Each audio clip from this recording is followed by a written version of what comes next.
You remember Din Ben Phu? No. The same thing happened in Algeria, in Africa.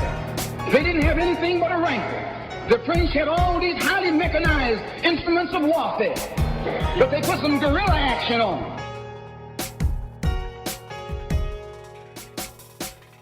Hello and welcome to Guerrilla History, the podcast that acts as a reconnaissance report of global proletarian history and aims to use the lessons of history to analyze the present. I'm one of your co-hosts, Henry Huckamacky, joined as usual by my co-host, Professor Adnan Hussain, who is a historian and director of the School of Religion at Queen's University in Ontario, Canada. Hello, Adnan. How are you doing today? I'm doing great, Henry. It's great to be with you. Absolutely. It's nice to see you as well. I know that we had a little final writing session yesterday. We just had a piece published in the ROPE blog, Review of African Political Economy blog. When the listeners are listening to this, it'll be a couple of days old at that point. But, do check it out. It's on rope.net/our-blog, I think. In any case, before I introduce our guest and our terrific guest and the topic that we have for today, I would like to remind you listeners that you can help support the show and allow us to continue making episodes like this by going to patreon.com/Guerrilla History. That's GUERRILLA History. And you can keep up to date with us on social media. We're on Twitter at Guerrilla_pod and GUERRILLA_pod. Instagram, Guerrilla_history. Again, Guerrilla 2 R's. And we recently were able to get our Substack account kind of reinstated and running again. That's a free thing. We'll give you updates of what we're doing on there as well, but we won't be relying on the algorithm to get it delivered to you. If you subscribe, you'll get those updates directly in your email inbox. You can subscribe to that at, I'm pretty sure it's guerrillahistory.substack.com, but if you look for it, you will find it. And I'll put it in the show notes as well so that we don't miss it. In any case, terrific guest today. We have Sopo Japaridze. Hello, Sopo. It's nice to have you on the show. Long overdue. I know that we've been talking off and on for years at this point, but I'm happy to see you here today. How are you doing? I know a little bit under the weather. Yes, thank you so much. I'm so happy to be here, and I'm glad that finally it worked out that I was able to be on it. I also take some responsibility for my timing as well. So it's all right. Better late than never. And to make up for it, we're going to be bringing you back on again soon for a second conversation. So listeners, this conversation today is going to be focused on the post-Soviet period of Georgian history and the lead up to today's events. So those of you who have been watching the news recently, whether that is Western media or alternative media, you've probably seen Georgia, the country that Sopo lives in the news fairly recently, and including even today, it was in the news. We want to understand a little bit about how these events that are unfolding today came to be. Now, I mentioned before that we're going to bring Sopo back on. You might be a bit sad that we're only talking about the post-Soviet period of Georgian history, but don't worry, Sopo has agreed she'll come back on and talk about Soviet Georgia as well, so stay tuned for that future conversation. But Sopo, let's get into this conversation now, talking about the post-Soviet period. Of course, the logical place to pick up with this is, how did Georgian independence happen? What was that process like when the Soviet Union was dismembered? Yeah, long story, but Georgia, along with other Soviet states, also had like a nationalist movement called the National Movement that was mostly, the more well-to-do people from the Soviet nomenclatura or whatever, like the more higher elites, let's say, who formed the national movement. Of course, the elites within the framework of Soviet Union, which are not as elite as, say, under capitalism, which is really important to point. Everybody thinks it's like they had this much more, massive privileges or material wealth, but it wasn't quite so. But still, so these people were, and there's also a lot of exchange. So like you look at what like the Baltic countries are doing, and they're sort of taking certain things from there, trying to mimic each other in some ways. And so one of the leader of this, Zviad Kamsahurtia, he's a very gregarious person that sort of whips up Georgian nationalism, and that he's kind of a controversial figure still today. I think so. If you follow some of his politics, so my friends who are fans of Gamsahurdu argue with me. I think he's pretty much a fascist, but they believe that what he said before he got into power was much more fascistic, let's say, and then toned it down once in power, and that he was framed for a lot of the ethnic turmoil that caused civil wars and so on. And so I believe that it was twofold, like Russian nationalism, which was actually more dangerous than any kind of Georgian nationalism, because Russian nationalism, Russia was the biggest part of the Soviet Union. And so when they sort of threatened to secede, and then like having their, there were the narratives even today in Russia of these like small countries like taking from them, and they should have their own country and their own control over their own resources and so on. That I think ricocheted and sort of emboldened a lot of, and I think encouraged nationalisms from these smaller places like Georgia, and within Georgia, you have even smaller places called Abkhazia, Ossetia. So then they get also nationalistic against Georgian nationalism. So you have this like horrible domino effect of nationalism happening at all levels. Then you have, idiot Gorbachev like lifting, whole glassness and lifting up censorship and so on. And then, it wasn't like people were withholding from speaking about beautiful events and, great things. Often it was a lot of these hateful, sort of vitriolic, horrible ideas they had that weren't allowed to share before were sort of unleashed on people. And that also led to sort of agitation of nationalism. And of course, I don't want to go into how the Soviet Union collapsed, but, the elite sort of said, they packed it up and stopped the incredible project that was happening for, over 70 years.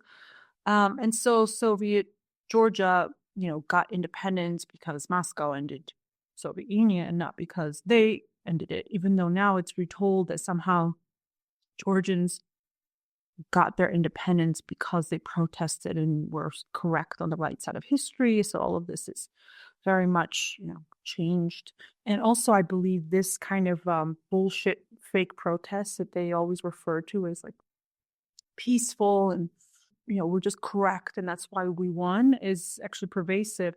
And I would say very much dominant now, where they believe that after 30 years that these similar kind of ideas about protests, that the reason they got their way was because they were good and correct, and they didn't really realize like how much the Soviet Union on its own just like conceded and gave up this power, which has never been done before at this level. Like I don't know any historical example where you just have this huge project, a huge, conglomerate, sort of a confederation of countries, and just be like, well, we're finished now. And so it is so unique that I do believe that it gave a false sense of, let's say, victory to a lot of dissidents and protesters. And that now that, say, the Georgian government is not yielding in the same way as the Soviet one, they find it crazy. Like, how dare they? We've already won. We won against the biggest evil empires, like how they would say it, right? And it's like, and the current government's like, no, we're not going to do what you want. It's like, you're not going to get your way. And so it's this really interesting dynamic that I see how, forgot the book that was, God, I forgot the name of it, but it's like, this sort of, this peaceful people just, broke down the Berlin Wall, put some candles up, and then all was cured. And so with that, I think a false sense of an origin story was created that feeds this sort of mythology. Second, because the people, and I think about this a lot now, because the people that were part of the dissidents and protesters against the Soviet Union in the late sort of the last stage, a lot of them determined what the post-Soviet world would look like. So the church was really active. So you have a lot of religiosity. It's not just religiosity, stemming from sort of strengthening the church and sort of destroying all secular Soviet structures, right? And defunding them. And also because they had no money, it defunded itself. And then you also have, people who were very much into, of course, nationalists is another. And then you have, sort of free market, liberal, like zealots, I would say. I would call them zealots. I think they're fanatics. And so, so I was wondering, like, where were the workers? Like, where were the unions? And I realized because they weren't the ones trying to destroy Soviet Union. It's like, that's why they were not really part of the rebuilding of it, because they put their, their stock or whatever with the Soviet Union.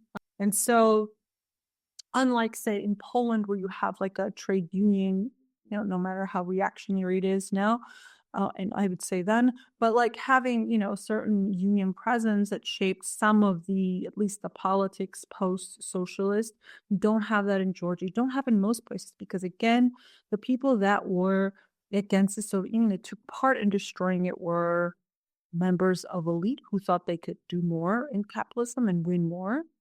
There were the nationalists, sometimes were the same people, and the church. So you get then you have sort of the end of history. Neoliberalism is in its most heyday, while Russia was devastated, and so many other post-Soviet countries. Georgia was the most devastated because it was the most entitled country in the Soviet Union. So I think it was like, let's say 80% of our economy was just like destroyed. Something crazy. It was like 8 or 9 times the Great Depression. I can't recall the exact, but it was something like that. So Great Depression, the U.S. marked as like, oh, the worst times. Everybody remembers the Great Depression that sort of set the stage for so many policies later on. I mean, Georgia had like 8, 9 times that. And 2 civil wars, complete collapse of economy, and bunch of, I would say, morons in charge, who are the people who really thought that because they're so, like, I'm always shocked how anti-materialist Georgian consciousness is. Like, they completely have this very idealistic vision of life. Like, they believe that they were great because they're great, not because the Soviet Union created them. So they completely dismissed material conditions. They even gave rise for them to be, physicists, artists, writers, whoever. They thought this was granted to them because of they're so smart and they're just so great. And so you have these kinds of people. You've had supposedly the smartest parliament ever right after the collapse, with like physicists and writers and scientists filled, and they couldn't do anything because they don't know how to run a country, first of all, and second, I don't think they understood what it's like to deal with a complete collapse and have no support from any country besides people telling you to sell everything and privatize everything, which at first Gamsa Khurdia, and some people like him because of this, was against sort of privatization, sort of went against a lot of the prescriptive, the neoliberal kind of stuff. And so there was like a lot of negative press about him at the time, but also because, I have a friend of mine just told me, it was like her house was actually belonged to Azeris, and he stole a house from the Azeris, and the state had them in reserve and then sold it to her family later on. And just like, these kinds of policies that were sort of ethno-chauvinistic, ethno-nationalist. Not to mention, we also had huge refugees from Abkhazia and Ossetia.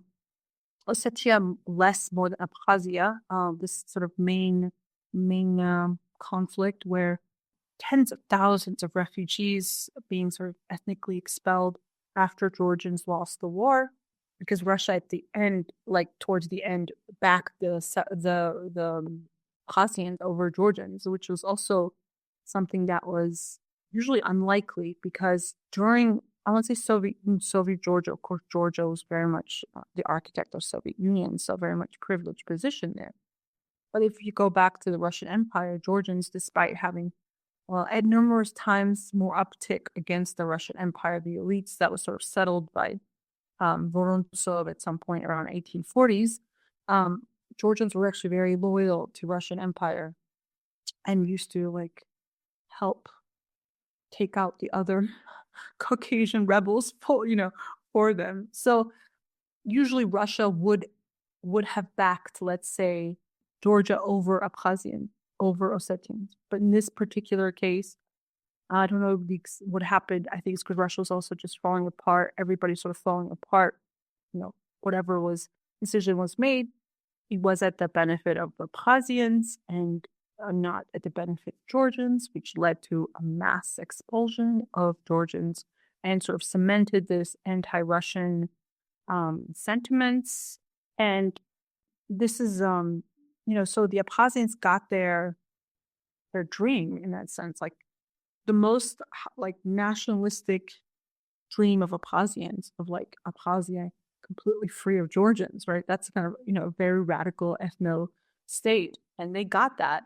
Georgians wished that, but they didn't get that, right? So in this case, I always like, I go back and forth sometimes, like trying to understand what happened there. And it's like, sure, Georgians are, especially in that time period and even now, like they're very ethno-nationalist and they did a lot of things. But at the end of the day, they never got their sort of most fascistic dream, and so there's also lots of, like Georgians would say, we've always refugees. Abkhazians say, well, we died. We had so many deaths on our side because our smaller population has more deaths. Like every family has someone who died in the war. So you have all these like sort of very difficult parts where both sides feel very, very emotional about who is correct and who deserves sort of backing, moral backing. And so, of course, the West 100% supports Georgia, and that erases the Abkhazians are completely erased, or the Ossetians, which they complain all the time about, which I get, but they're completely erased from all narratives. That it's just called Russian, right? Like, also, if you look at it, it's much more dynamic, right? I mean, it's because the Abkhazians actually run their own stuff. They've actually been going against Russia and a lot of the stuff that they have, or the laws they have been pushing on them.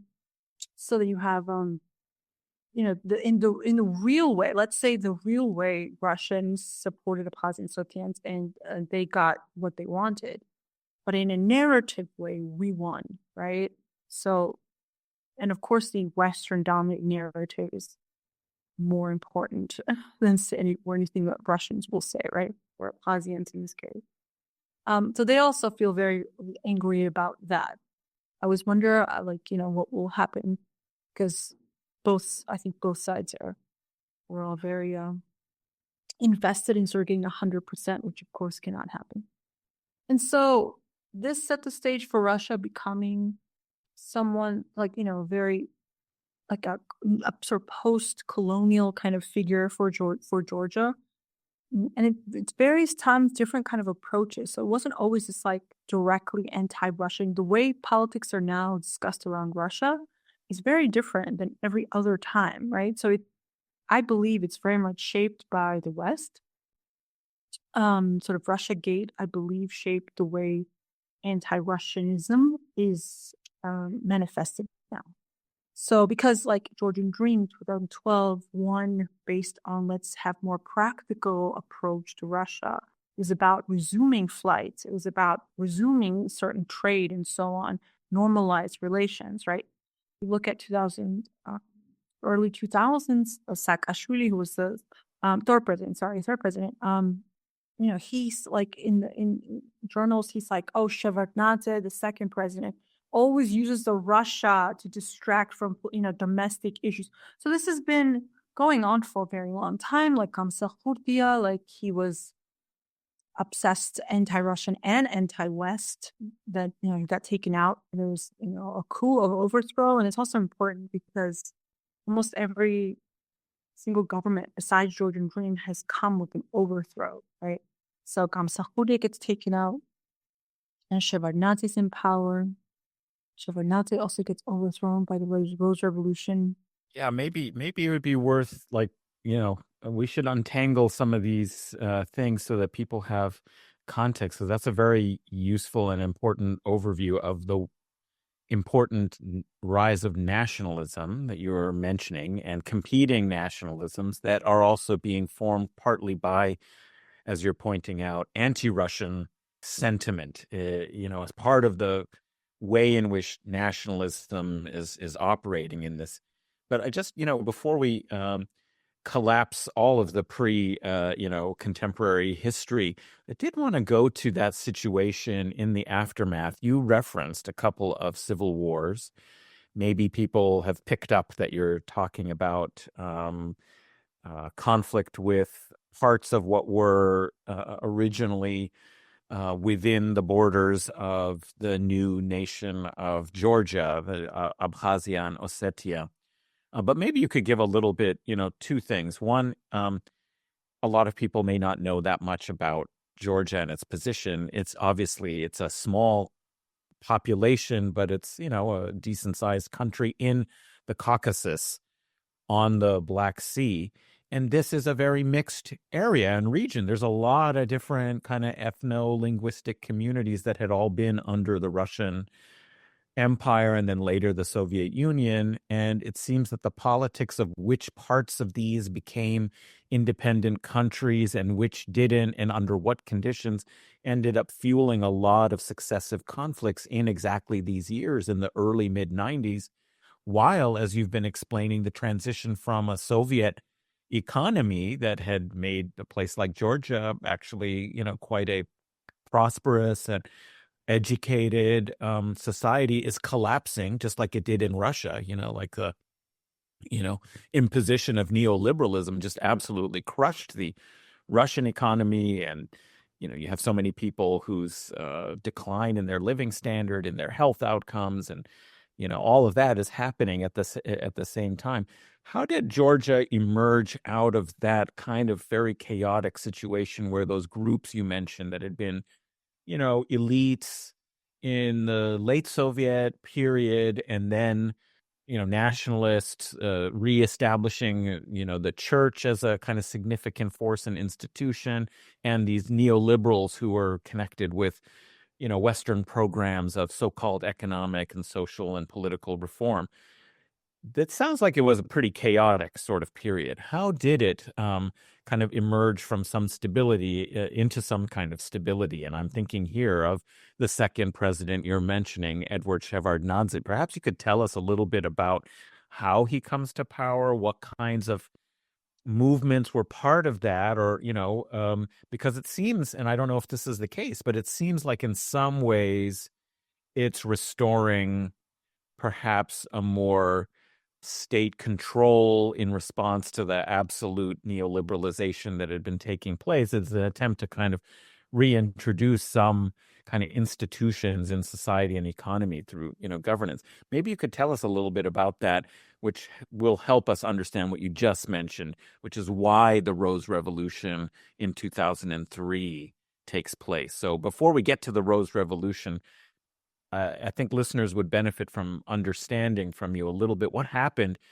out of that immediate post-Soviet period to lead to Shevardnadze's administration. As I said, the Soviet Union collapses. During this collapse, there are lots of political mobilization around sort of ethno-nationalism, which leads us into two civil wars with these two different areas that were mixed with Georgians and Abkhazians, Ossetians and Georgians, and also other nationalities as well. Very I would say cosmopolitan, but Soviet Union is very cosmopolitan, right? Which is very much a problem for the sort of rising ethno-nationalism everywhere, right? Not just in Georgia, but literally everywhere, from the Balkans to Ukraine to wherever, right? But there were no Russians, though. The only difference, like a lot of times they think that these people are Russians, but it's not true. They're not even. They're pretty much no Russians. There was some Russian population, but Georgia still maintained a pretty high sort of mono-ethnic constituency. And so, with this, And through the collapse of the entire central budget, because Georgia was very much tied to the Soviet Union, you went from zero money. Like like I said, it's like 8 or 9 times the Great Depression, which led to political, economic instability, inflation. Like pensions all of a sudden became nothing overnight. So, people lost everything. At the same time, there were civil wars. There was also like street fights, like gang fights and stuff. And this is very important because a lot of people think that the 90s, the end of, Soviet Union and the beginning of instability was the Soviet Union. So they'll always be like, I don't want to go back to the Soviet Union thinking it's the 90s, right? My brother was shot twice he was like 15, 16 at the time.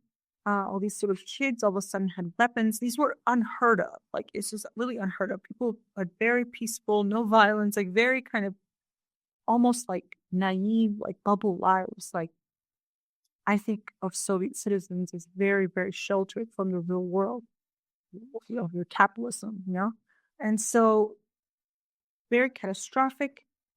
I had to go to the US and emigrate. And I was 9, almost 9, because my brother was in danger of being killed. And so, last thing, like before I left, it was something like the parliament was surrounded while the president was hiding like downstairs in a basement in a bunker. And he was ousted there was all these different sort of political leaders and some militia leaders, because there was all these sort of militias that were created during civil wars with Abkhazians and Ossetians. And so they brought back Shevardnadze because he was a very well-established politician in the Soviet Union, first secretary of Georgia, and then also for Gorbachev's right-hand man. So he was not as it's told that he didn't really want to come back, but he was sort of asked to, as sort of like, I take it as like the kids really fucked up. They called their dad in to like clean up the mess. He comes in and he stabilizes Georgia more or less, but in 1994, during his watch, is when the first time you get World Bank, IMF in Georgia. So it wasn't during Gamsahurdia, it was during Shevardnadze. We have to remember he was the golden boy of the West. This idea that somehow he was more pro-Russian, sometimes like rewritten, but it's just not true.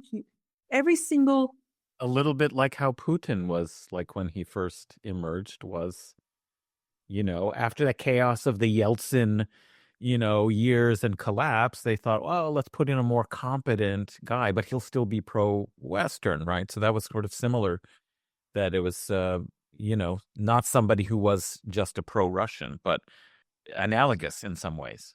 Well, actually, I would say more because, Shevardnadze helped destroy the Soviet Union. So he was even over. He was very much a Western guy. So was Gamsahurdi. Gamsahurdi just kind of like lost the plot a bit because he was, again, kind of fascistic and like kind of had medieval ideas about stuff, and he sort of lost the plot kind of thing. Went too far, didn't understand.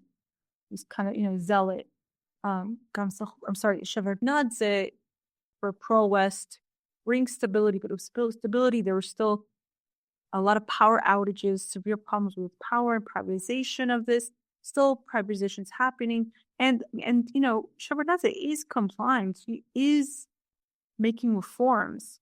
But if you read, and I have read some of these World Bank reports, they are not happy with the pace. And really, he kind of like around 1999, 2000, they're really becoming unhappy with him because he's just not doing what he was supposed to do. And you could tell that this is like, they're sort of, he's at the end of the rope of the West liking him. And so with Shevardnadze as well, one explanation, and I haven't done enough like research of other different explanations, but one thing that seems most correct to me is that there was a price to pay for stability, and that was to sort of let different sort of families and clan types that groupings that emerged, sort of kleptocratic kind of groups to sort of keep feeding.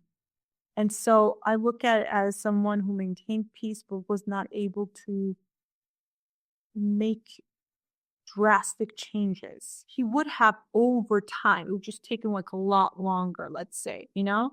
And so people were kind of fed up with the slow pace and sort of a lot of petty crimes were always happening. You know, people were being robbed still. You know, there's all this fear, just a lot of, what's the word, corruption, let's say, you know.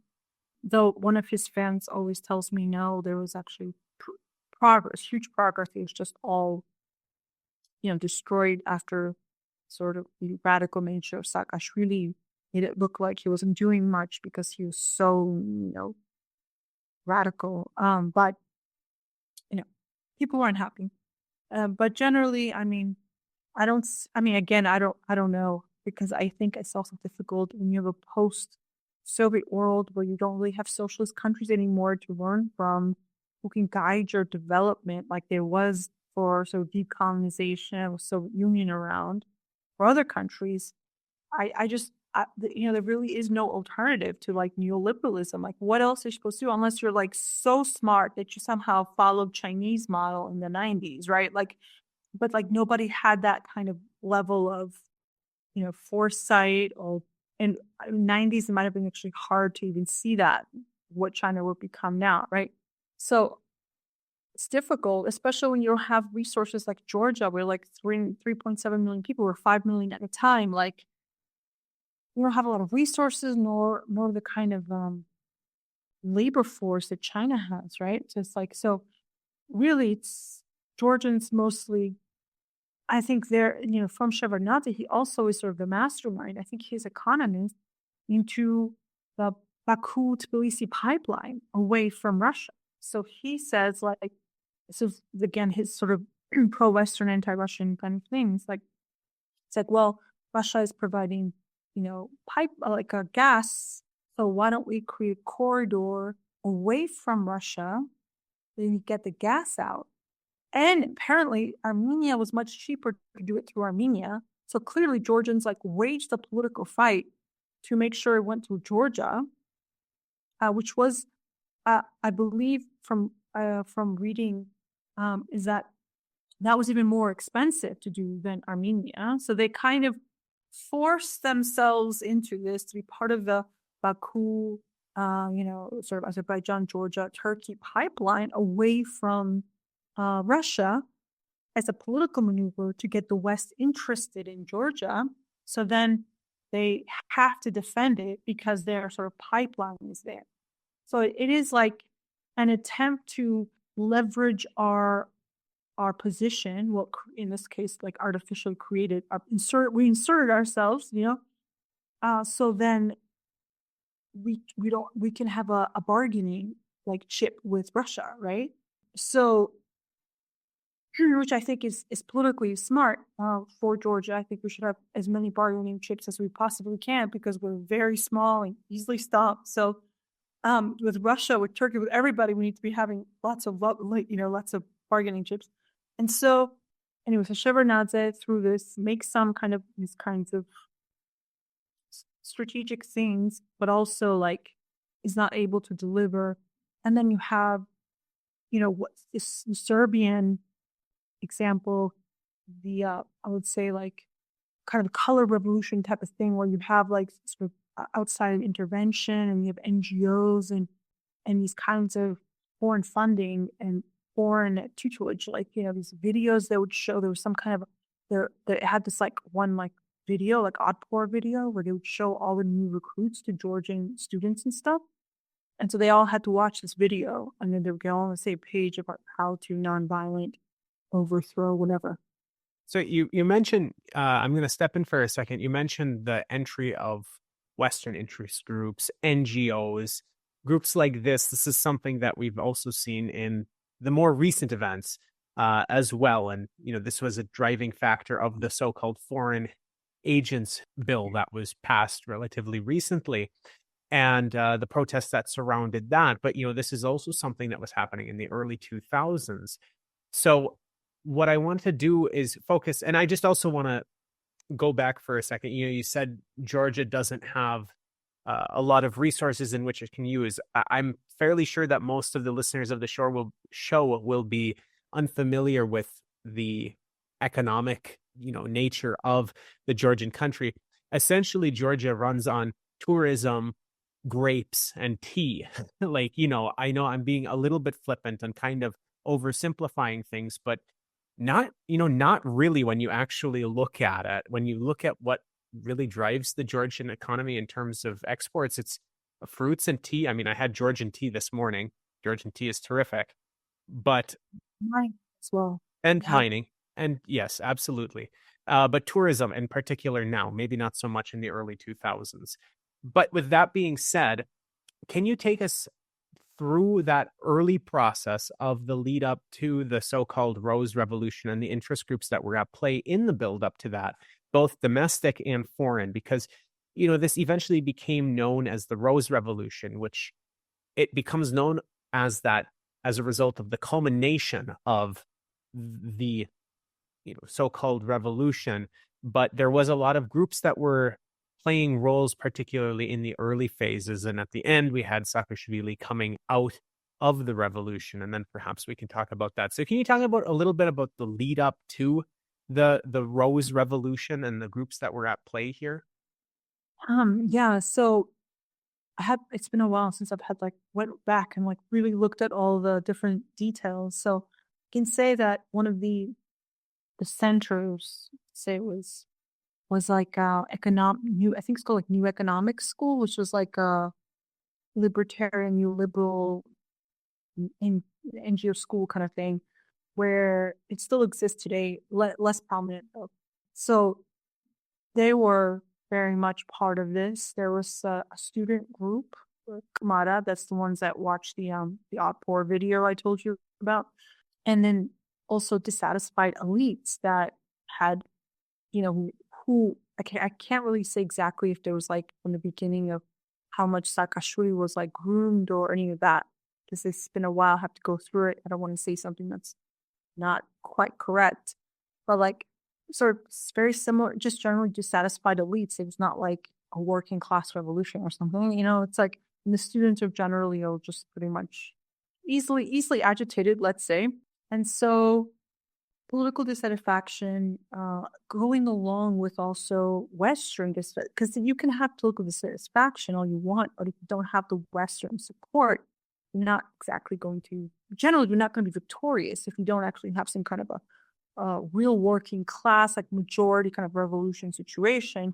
Mostly if it's sort of an overthrow of elites, you're going to need the support of Washington and the embassy, which he was able to get.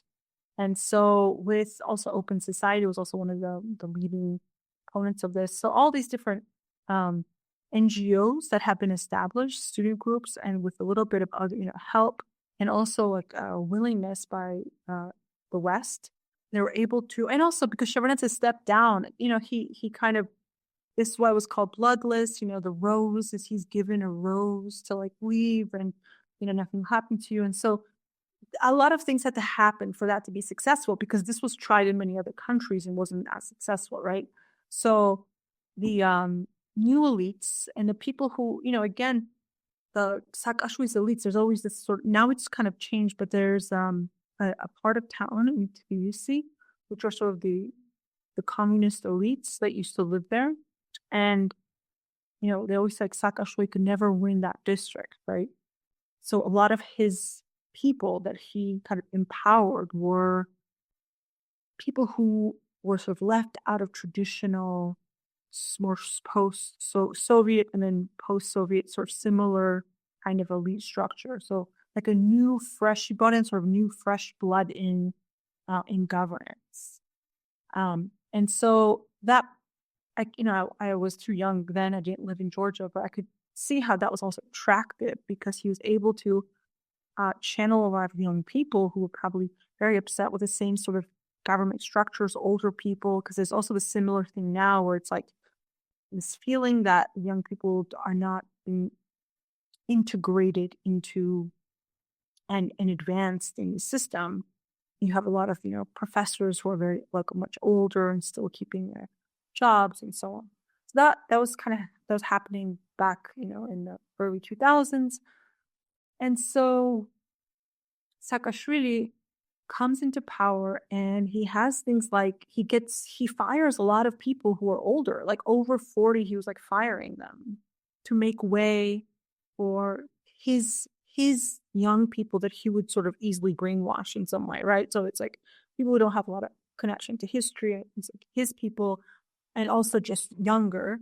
And it's like my father was also fired during this period because he was told to just like part of it's like a deputy chair of the public broadcasting, and he like was told to fire a lot of people. He refused to fire them, and then he was fired because of that, something like that. So there was like a lot of upheaval. I know, like, some of the Georgian immigrants I have interviewed in Italy. One particularly tells about being fired from being a professor because she was told she was too old. And so lots of sort of it was like a cultural revolution, which also is happening now, like a second, and a new way of thinking. And his was, at first, if you read some of the Saakashvili stuff, which I can say is like, he's much more of a statist at first. I think I would say he's always been a statist, but he was linking himself to U.S. because he's from the U.S. Remember, he was a Columbia lawyer, like a graduate lawyer in New York or whatever. And he always says, like, I would just been a normal lawyer here. I'm the president in Georgia. Like, it was much more lucrative to be, president of Georgia. Because he would have just been like a nobody if he stayed in the U.S., which is actually true. He's a complete narcissist. And so this is the war on terror. This is the time where Bush, the neocon heyday. So he's very much linking his politics with U.S. politics. So he's this more of a statist. He changes the flag to our Crusaders flag, sort of, what's the the St. George's cross, and with like the smaller ones, it's very much like a Jerusalem cross. It's a very Crusader.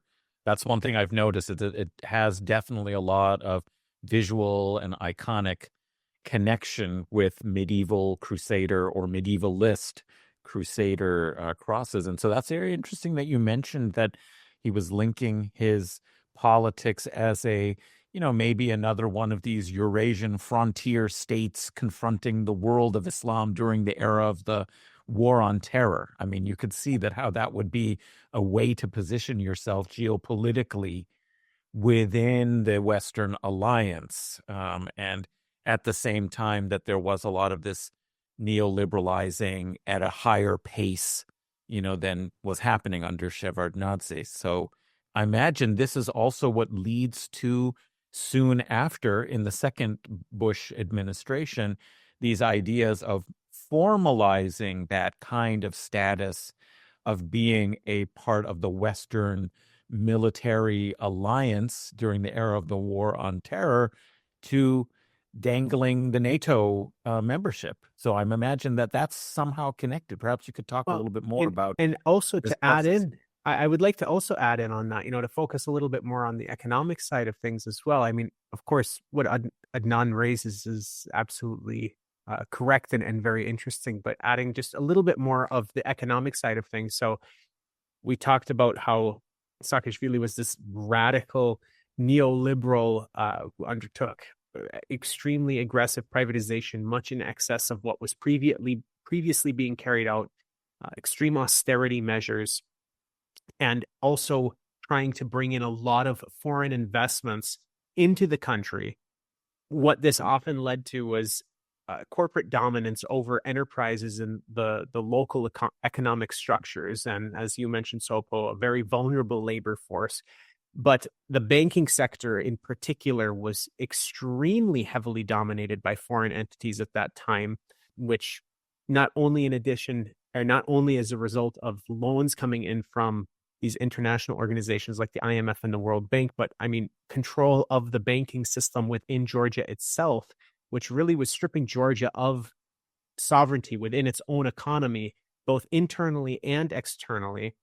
And what a lot of scholars are pointing out when you look at this sort of analysis of the economic ways that things were unfolding at this time is that really this was creating a cycle of economic dependency as well. So Adnan is talking about this other dependency in terms of fitting in within the system militarily, in terms of all of these other things. But also, if you look at the banking side of things, the monetary side of things, the economic side of things, we see this cycle of dependency that benefits the oligarchs and the Western investors, but continually disenfranchising and immiserating workers within the local area, and then requiring additional influx of foreign capital, which then continues to disenfranchise local workers and local economic structures.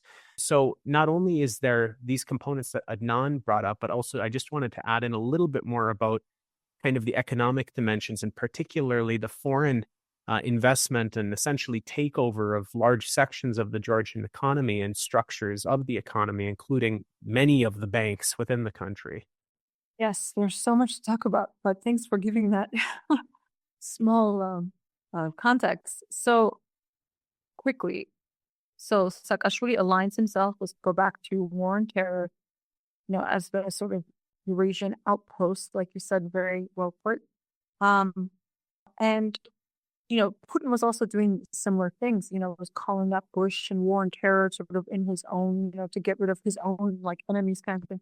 Well, Saakashvili was signaling because he wanted to be part of the West, the Christian West. And during this time, it's important to note that how did all the Eastern Europeans get into NATO and EU? By supporting, when the Western Europeans did not support the illegal invasions of the US in Iraq, guess who did?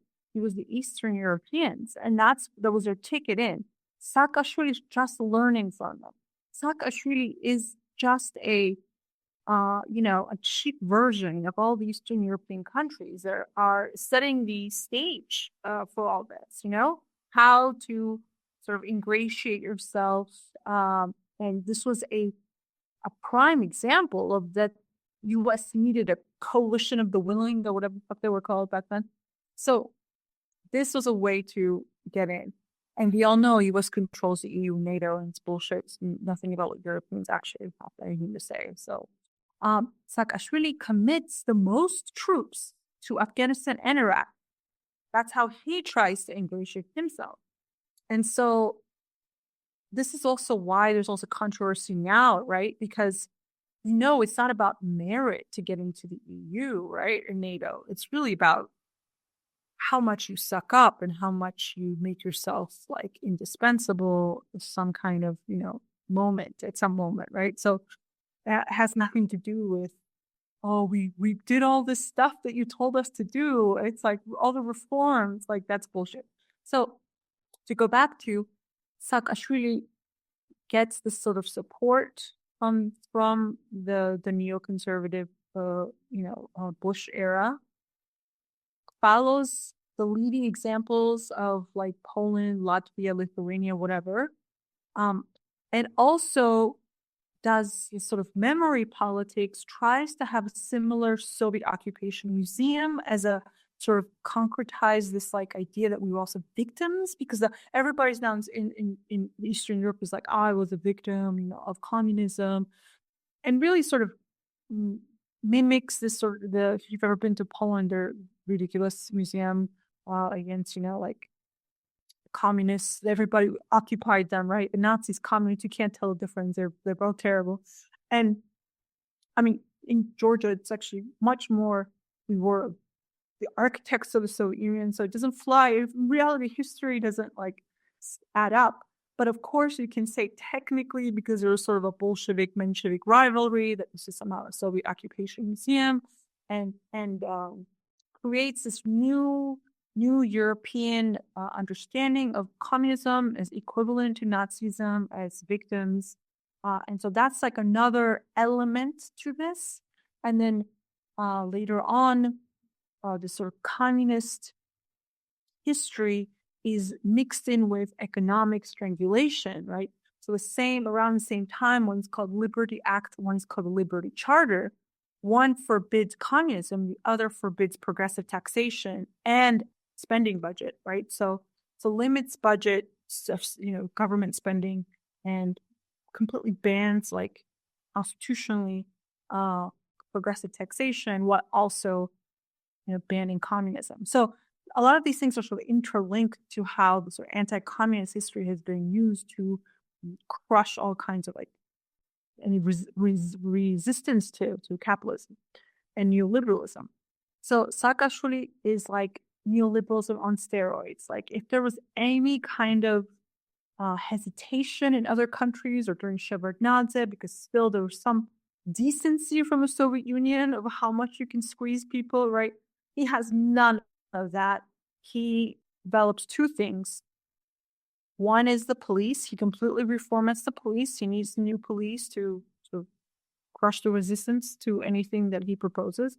And second, as Henry said, that financial institutions, banking and so on, he really overhauls that. So you have police, and you have the banks, and then you have cleaning up of crime, which means like very similar to broken windows in New York. Like it's like Giuliani kind of, you get people for the smallest things and then hike it to the big guys, So jails and prisons everywhere. It's like 99% conviction rates, like this was a crazy time. So lots of young people also go to jail, and that's how he creates and then sort of does this, gives you this like sort of financial side where you can get loans now and store credits, and you get in debt. And so this desire to steal, before which you used to be able to say steal from someone or whatever, is sort of subdued by the access to financial loans and store and getting store credit for like refrigerator or something. So that's how it kind of, I would say, restarts sort of primitive accumulation, right? Like setting the stage for neoliberalism to sort of work better. And then he gets rid of tons of there's 18 months where they say they're going to sell everything the state owns, So he slowly moves into much more libertarian. Bandukidze, who's the architect of a lot of economic policies, like a straight up Russian made oligarch who's like chop everything, like sell everything but your dignity, was like his saying. And he had created a school and everything, and he has his own university here, and he has a shrine when you go in. It's crazy. But anyway, so this approach meant also that in the name of so-called corruption, his whole thing was corruption, transparency. So it's making all these police stations that were like glass or whatever. It's obsession with glass everywhere. We're so transparent. And so neoliberalism architecture is horrible here. His time, it's I can't stand it. And so with this so-called anti-corruption, so he also knows how to use the language of that the West wants to hear, right? Transparency, anti-corruption, democracy, rule of law, whatever. It's all mostly bullshit. But he gets rid of labor inspection, he gets rid of food and health safety, he gets rid of all this stuff in the name of corruption. So he dispossesses workers and also consumers, right, from having any kind of regulation over their own work or their food or their nails from not getting hepatitis C or whatever. So it's it's a horrible, quickly done. It's this was scares Elon Musk is I'm going to cut all government. We're going to get rid of this government agency and this, we don't need it, inefficient. It's that is the crazy, because that's exactly what happened here. What is the worst nightmare of Americans? It's happened here already, where they cut all these different agencies, combined them, and there was nothing there. The labor law was whatever the employer tells you and you agree to, that's the law. They, as far as I know, the former, the bigger trade union when I came back to Georgia 10 years ago told me they couldn't win a case in court with any kind of labor violation. Really, nothing, no kind of mechanism to safeguard. Our metro workers say that when they wanted to strike, There were snipers on the roof threatening them. So not a lot of strikes or not a lot of movement during this time. And it also has a secret fund where he extorts businesses and stuff. So Saakashvili was using a lot of, so while keeping a certain kind of veneer for the Western like accountants and the auditors or whatever, he has like another layer where it's like a secret fund where he's extorting businesses and threatening people and stuff in the background. That's not shown. So because my friend and I always joke, like if you actually did whatever the IMF World Bank told you, you would destroy your economy. So you kind of have to have like extra ways. In this way was extortion and using force to actually keep a country together, right? And even when I was in the US, I remember opening up, I'll say economists, and they'll have like invest in Georgia. So it was like he invested heavily in this marketing all over DC, all over American, magazines and whatever. Invest in Georgia is the best place. And if you went to invest in Georgia, it was like, we have no labor laws. Like, we'll do whatever you want. Just come here. Sorry, go ahead. You wanted to say something? No, it's okay. It was just the phrase that you said, keep the country together, is very ironic because now I want to turn to 2008. When we were talking about the way in which Saakashvili was trying to orient Georgia and orient himself, it was very much in a, Western orientation, but not only that, but also fitting within these military structures and also reflecting on something that you said earlier, Sopo, in terms of the number of Georgian soldiers that went to Iraq and Afghanistan. Those same soldiers are very important to note when we talk about 2008, and then the soldiers that were in 2008 are very important to note in conflicts that have happened in the region since then as well. So we'll probably continue to reflect on that specific point as we go on. But turning to 2008, of course, talking about the war that broke out between Georgia and Russia. Now, there has been a lot of obfuscation over the years in terms of how that war started. But, at this point, the picture is fairly clear, despite, what some actors continue to say about that. But the reason that I brought this up in this way is that when you were talking about keeping the country together, this is part of, it fits in within NATO's strategy of containing Russia. And Georgia was an outpost of that in terms of pushing back on Russian influence within various places, these autonomous regions. And Saakashvili very much had the idea that, and you'll be able to articulate this much better than me, Sopo, and I recognize that, but just in way of introduction, kind of pull these areas back into Georgia's sphere and away from the Russian sphere. However, what happened, and again, you will surely articulate this better than myself, that does not go particularly well. And the aftermath of that, actually, when talking about the way in which Georgia has national sovereignty and it has this sort of unity and various ways of holding itself together, that illusion was really shattered in a moment and led to subsequent fallout, which, I'll let you get to as well. So that was kind of an overly long introduction. As I said, I'm sure you'll articulate it far better than me. Can you tell us about 2008, Sopo? Yes. So first of all, Georgia being an outpost is a very willing outpost. So it's like,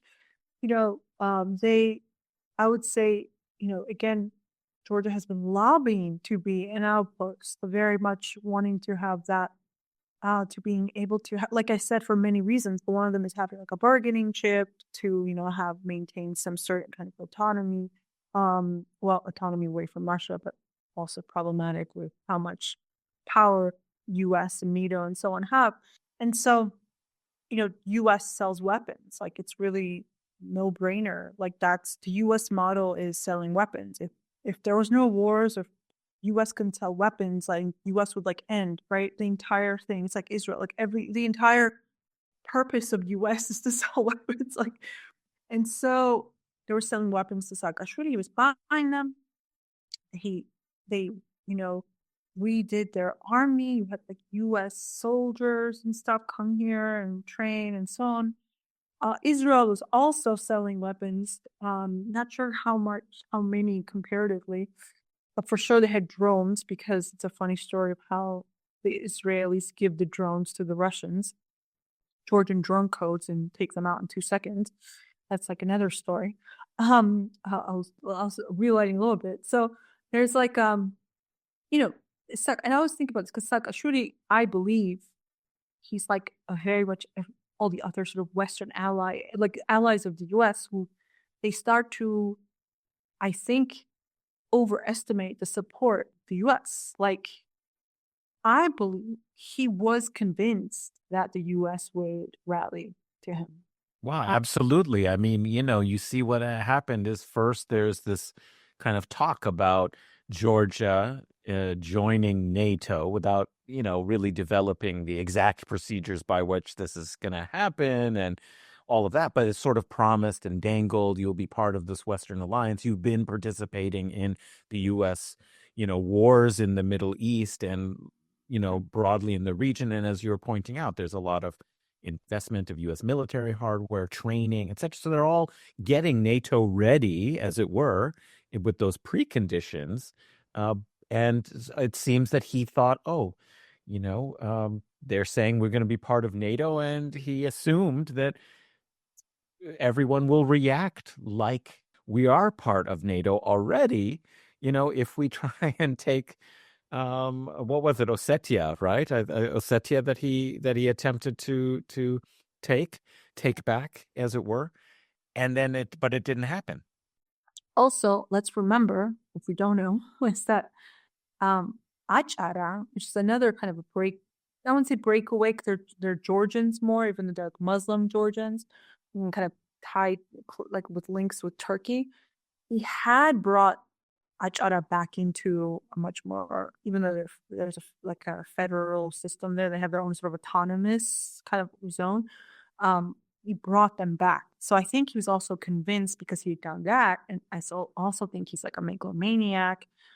And, it's hard to also, like, if you're not, like, I don't trust the US, but that's because I've seen what they've done for a very long time. Like, I don't think I've never been like, oh, I believe you, So, like, I think Saakashvili believed that and I do think there was definitely like, I think Putin definitely wanted him to do something that stupid, and he did definitely do it, because it does come right after the NATO summit that Ukraine and Georgia were being promised, or to let in, but very unclear always.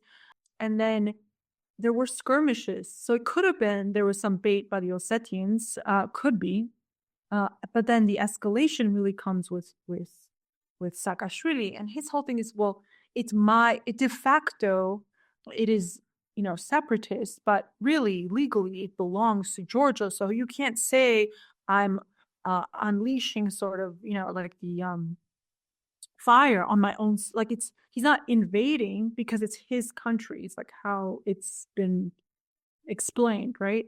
It's on my territory. But then I'm like, well, even if it's your territory, why would you unleash in the middle of the night or anytime, like, fire on your own citizens, right? And so this leads to the escalation of him unleashing fire on Ossetians. And then in the morning, he has like a press conference, which he seems very satisfied with himself. Like, I've seen it. It's not like I'm imagining it. He's like, yeah, he goes, now we have the control of the commanding heights. He's like bragging, because now it's phrased as like, that's not true. Like, it was all Russia from the beginning, but he clearly does it. And then Condoleezza Rice and the new conservatives are like, are you crazy? What are you doing? It's like, so they like publicly like tell him this is you're wrong in this. EU writes a report and actually blames Georgia, Georgian side, not Georgians. Nobody had any, vote in this. Blames Saakashvili for this. But interestingly enough, now it's completely rewritten now. They're told that the EU report is false. All of that is false. Condoleezza Rice has also said, I take back my words, like all this stuff. And the whole thing has been now framed. You didn't listen to Georgia, and now you get Ukraine, And so, this war was ended in a few days. I've translated some stories from there, and it's like, I mean, there's so many various conspiracy theories too that they didn't tell even the Georgians that lived on the border what they were doing, that they didn't tell them to leave. And a lot of people got killed because of the way they lied to people, like misled them. There's even one story where the woman says that the local politicians took out loans and then hightailed it 3 days before the war started. So like there's a lot to unpack, and unfortunately we're like not allowed to. Like it's become all this another taboo that no one can ever really like tell a story that people will not accuse of being some Russian narrative or political party trying to use it, like all these windows that you could have had some honest truth have closed so much. It's difficult. But the stories from the actual people that I have translated, I've read, are much more nuanced than anything that you ever hear on TV. And so you even have, this woman says that there's a lot of stories even the banks were still calling and giving them late fees while they were being bombed by Russian bombs and stuff. So it's like this, so many levels of exploitation and trauma that the Georgians went through. Not just because Georgian side is the one that I know better. I can't speak to all the Ossetians and so on. Is that they were massively misled and they lost their homes. They had to pay late fees to the banks. Some of the banks actually took away the houses that they had in other places and so on. Just really a huge disaster. And since then, that Russia then, before they didn't acknowledge the sort of so-called independence of these territories, and so then Russia recognized them as independent from Georgia. That was the punishment that was meted out by Putin. And so, and then there was various other things that happened. So again, now you have more refugees. You have a political discourse around 20% of my country is occupied by Russia. That's become everywhere. You hear it daily basis. And this was something that could have been very much avoidable, I believe.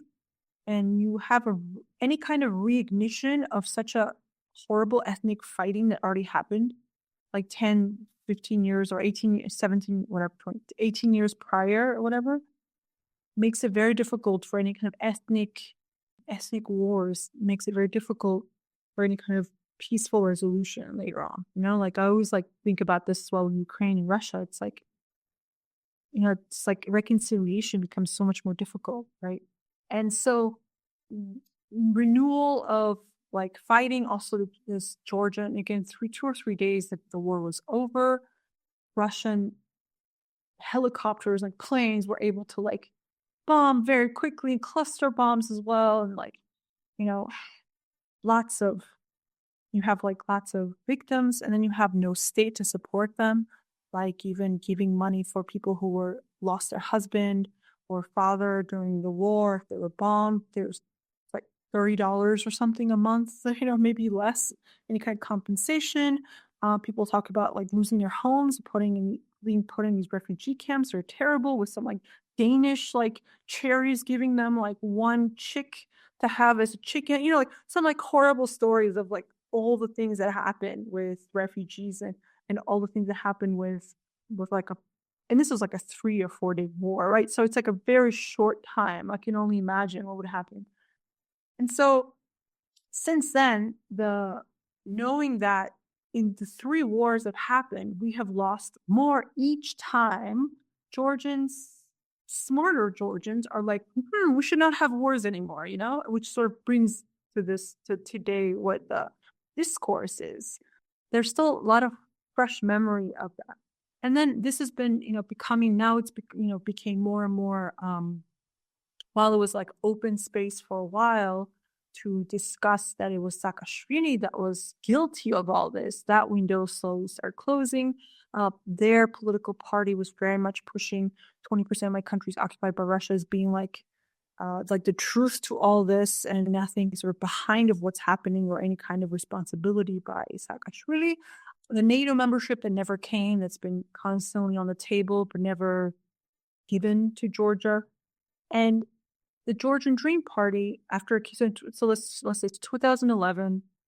At this point, the only way you could really get rid of Saakashvili, I mean, he's at this point he's kind of disliked by the West, but not to the point where you want to get rid of him.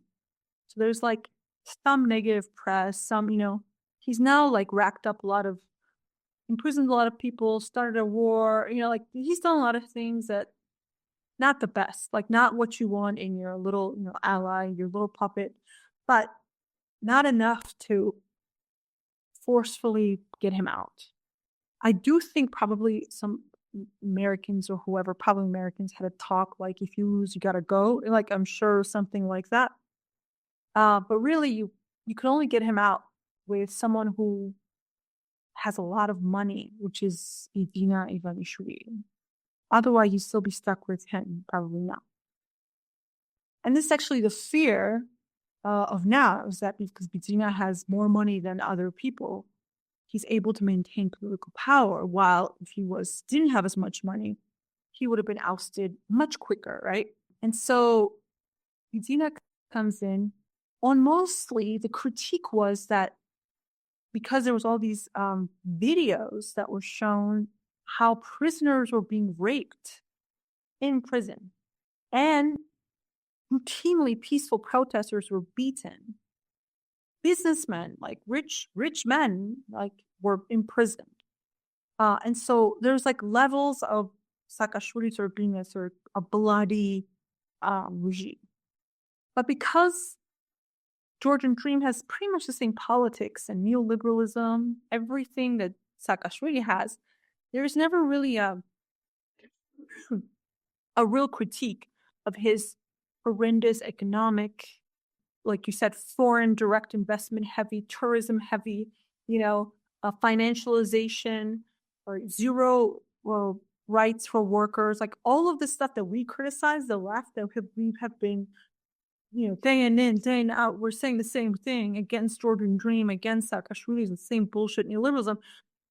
They're not saying it. That's not really that's not what's shown on TV, right? That's not shown on any opposition channel. It's not shown on any government channel, because that's how everyone agrees. The elites all agree that neoliberalism, who cares if all the poor people emigrate? Who cares about whatever?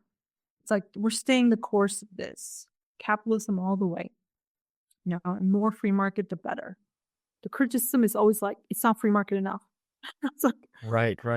So, Sopo, could you explain just a little bit who this, I don't know if I'm saying it correctly, Bidzina Ivanishvili is, and the Georgia Dream Party, how it got started? You mentioned that they were a kind of alternative. They don't seem to represent very much of a change, but they're something of an alternative to the late Saakashvili,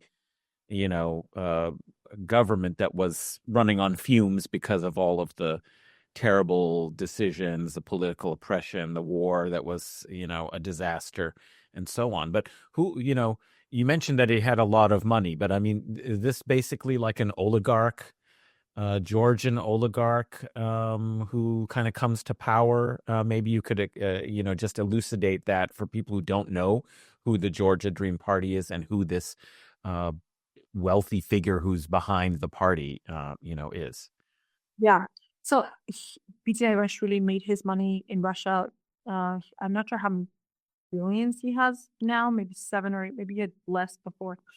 So he also used to fund Saakashvili. So were a lot of his people that are in government now also this was like, at first, like, you have to understand Georgians. So when they elect a new government, they like almost elect them 100%. Okay. Like, and they get rid of them 100% the next, like, it's like a very, what they would call it, developing democracy, whatever the terminology is, that's like the political scientists like to say, or it is not political parties are usually tied to one person, and maybe not like an American political party where you have congresses and internal elections, whatever. Even though, of course, they got rid of those as well in some places, and they're pretty rigged. But so-called a political party where you have to bring internal democracy and it's not tied to one person and you have resolutions. Like that stuff doesn't really happen here. It's just like one dude and his people and another dude and his people and whoever is bankrolling it, right? So Saakashvili gets only he's like again everybody, all his former supporters, a lot of them have left, right? Only sort of die hard are with him at the end. Bidzina and like the mayor of Tbilisi and others like him, and everybody who was just pissed off at Saakashvili all joined in a giant coalition with Bidzina. So Georgian Dream really was like a giant coalition of everybody who hates Saakashvili. And that was like, a spectrum of politics. I mean, they're all poor capitalists. But there was also like even social democrats or slightly critical of capitalism in it. Everybody was in it.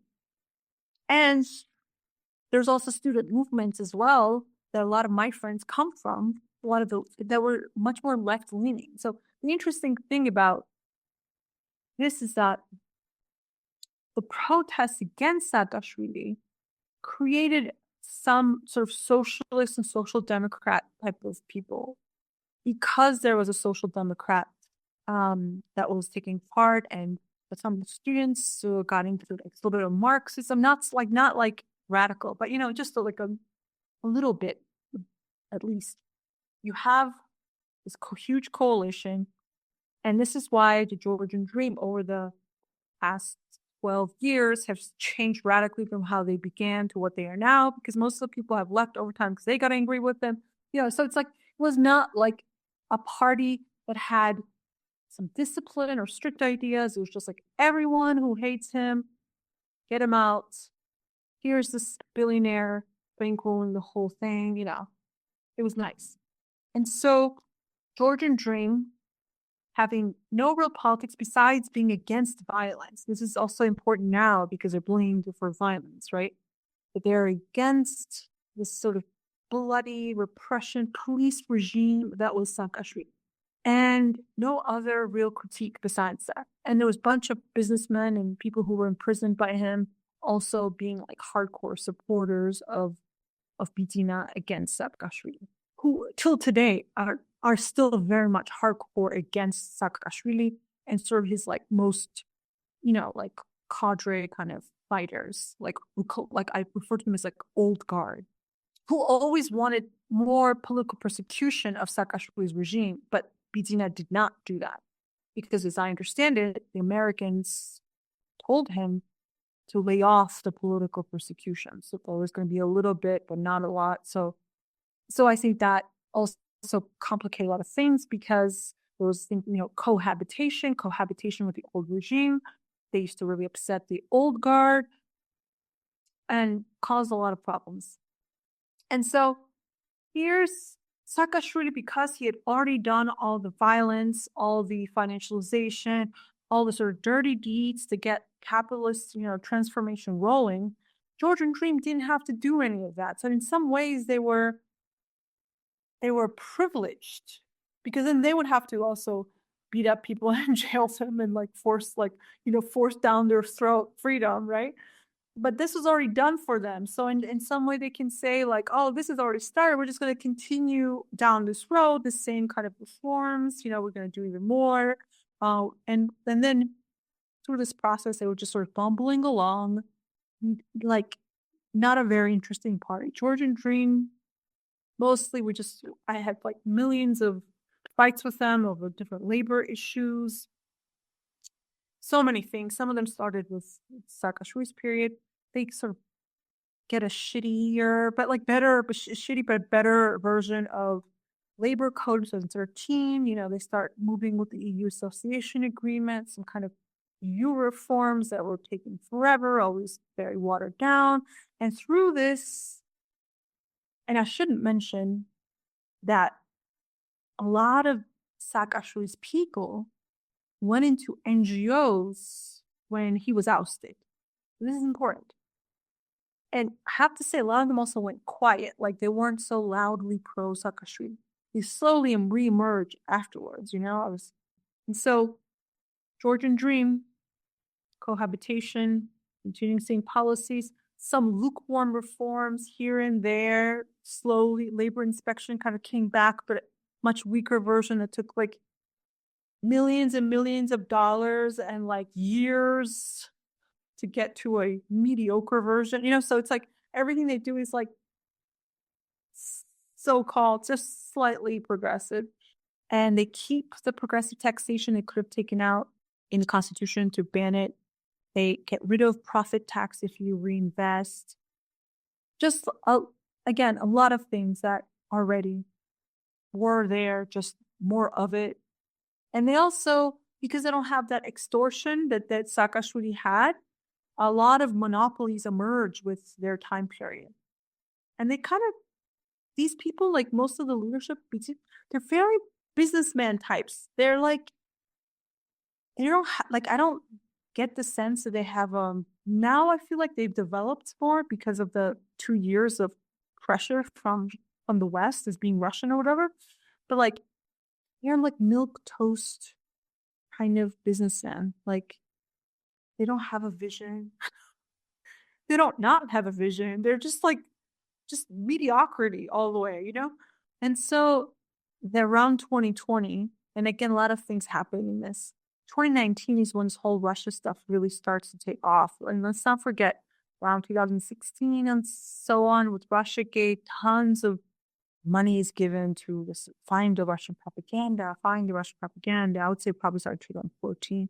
And 2014 would kind of changes some of these things. 2016 is really like, East-West management, USAID, everybody's giving out money for finding Russian propaganda. Russian propaganda stuff is like, I went to a couple of presentations. I thought it was a joke. Like, are you joking? Because they had no proof of anything, Like, Georgia has zero Russian influence. Like, it's completely a Western kind of a space. Like, the Russian influence is what? Like, the fact that there's some movies still that with Russian, like, subtitles. Sorry, go ahead. No, but Sopo, just so you know, just because there's no evidence doesn't mean that there's not a lot of money to be made in this endeavor of trying to find Russian influence. I mean, you said a lot of money was put into trying to find the Russian influence, but we have to be honest about it. Much more money came out of this search, which, yielded basically not much in terms of getting money put back into the project by other sources later on. I mean, it was a money-making endeavor to look for Russian influence, both in Georgia as well as in the United States and beyond.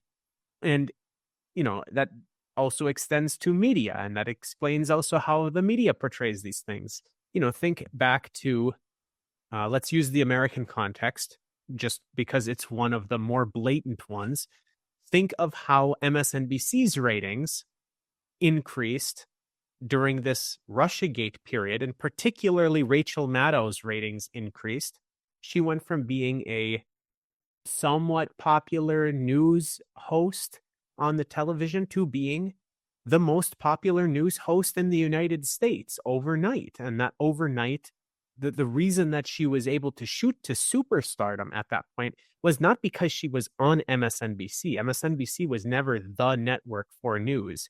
It was because she was the one who was pushing Russiagate the hardest and who had the most money coming in to investigate what was going on in this Russiagate period. And that went on for years. So, yeah, not to derail the conversation too much, but, a lot of money went into trying to find this influence, but a lot of money also came out from that endeavor as well. Yeah, that's such an excellent point. Thanks for bringing that up. You're so right. And everyone in Georgia who was part of that also made tons of money with these reports and media and being hired for, German Marshall Fund type organizations and Atlantic Council. Yeah, people found their professions. Like, I'm a disinformation specialist. Like, are you joking? Like, so many of this stuff was fueled by that. People made money, made their careers, and continue to do so. So I think that's where the sort of this new wave of anti-Russian stuff really took off even more.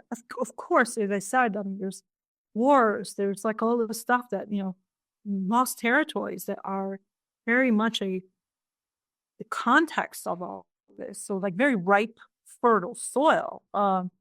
and with it now this like propaganda, disinformation, and the so-called, disinformation studies and so on, which, started also because a lot of the anti-terrorism institutes were losing money and because they couldn't, the age of terrorism was pretty much over. So all they did was just redid their profile to counter influence and disinformation, right? And so that also is like a huge, again, like a lot of this stuff is coming from the US, and then Europe takes whatever the US says and with us maybe slightly less, even though I would think now it's a little bit more. And so you have all this stuff and also just a lot of pro-West messaging, EU, why EU is great, why Western democracy is great. Tons of studies and campaigns and whatever. And, I always think like punishing someone for rhetoric is like a joke. Like, I think I'm like too in my socialist world because I cannot imagine punishing someone for being like, this is anti-Western rhetoric or something like that. Right. And, I almost laughed when the EU wrote reports saying this government was not punishing anti-Western rhetoric and instead of promoting it. I was like, gotta be a joke. Like who seriously writes that? And so, it's become like a dominant thing where somehow rhetoric and from so-called information. And we see this again with Meta right now. Look, Elon Musk. I mean, it's just, again, we're just like a little tiny part of this giant thing that's happening. But of course, in Georgia, nobody really knows what's happening to that level. So they just think everything here is like unique and only happens here and it must be true and so on, because often the gatekeepers don't tell them it's happening everywhere, or they just really don't know, or they do know and they on purpose will make it seem like it's like organic anti-Russianness. Well, Sopo, the anti-Western rhetoric couldn't have been too effective because a French lady became president. If the anti-Western rhetoric was really that effective, nothing like that could ever happen. Now, of course, I am being very flippant with that comment, but how did that happen? Can you tell us a little bit about? So, again, this is turning towards a little bit more recent events, but how does it happen that a minister in the cabinet of the French government who is a French citizen become the president of Georgia? I mean, she's French and so on, but she also is particular in the sense that her grandparents fled Soviet Georgia, because they did not want to be communized. They were from sort of noble, wealthy family that did sometime during the Menshevik government that we had for 3 years, then fled afterwards after Sovietization. So these people she comes from an ardent, noble family who's anti-communist. Okay. Like her, I think great-grandfather was also like a major liberal during the Russian Empire in Georgia. And so she comes. And of course, I should mention, when we say we're talking about Salome Zurabishvili, which we haven't mentioned her name yet. Sorry, I apologize. Salome Zurabishvili, who is the former president who was just ousted, though she claims she's still the president. It's also important too. She's the Guaido of Georgia at this point. So she comes from a long line of not even socialists, because we actually have some Mensheviks and like socialists who fled, didn't want to be part of Sovietized. But she was like not even from that. She was like, her family's like anti-socialist, anti-communist, noble family, fled to France.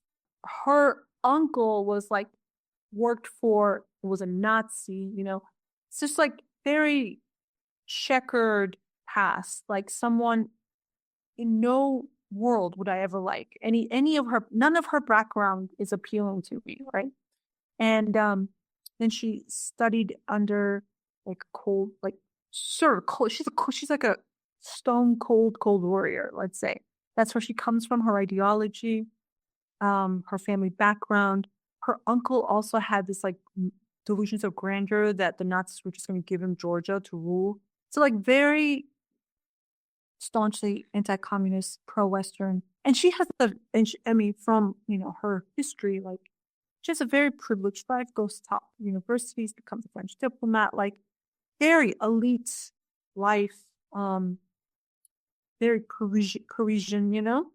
So she comes to as a French diplomat. I think she's a French diplomat to Georgia, and then gets like a Georgian citizen, gives up her French to become a Georgian diplomat, and then later a politician. I believe. Well, she also was against Saakashvili at some point. She might have the I want to say, because she's French and she's pretty much established in her own right, and looks like she does think she's, say, better than everyone, but she has like a certain hubris. I do believe she had the audacity to go against anyone she wants in Georgia. So she went against Saakashvili, and then she recently went against Georgian Dream that put her in power. She's so unlikable that there's no way she would have been voted in. Like, Georgian Dream pretty much like paid cash for her, like paid tons of money, forced her down our throat to elect her as president in 2018.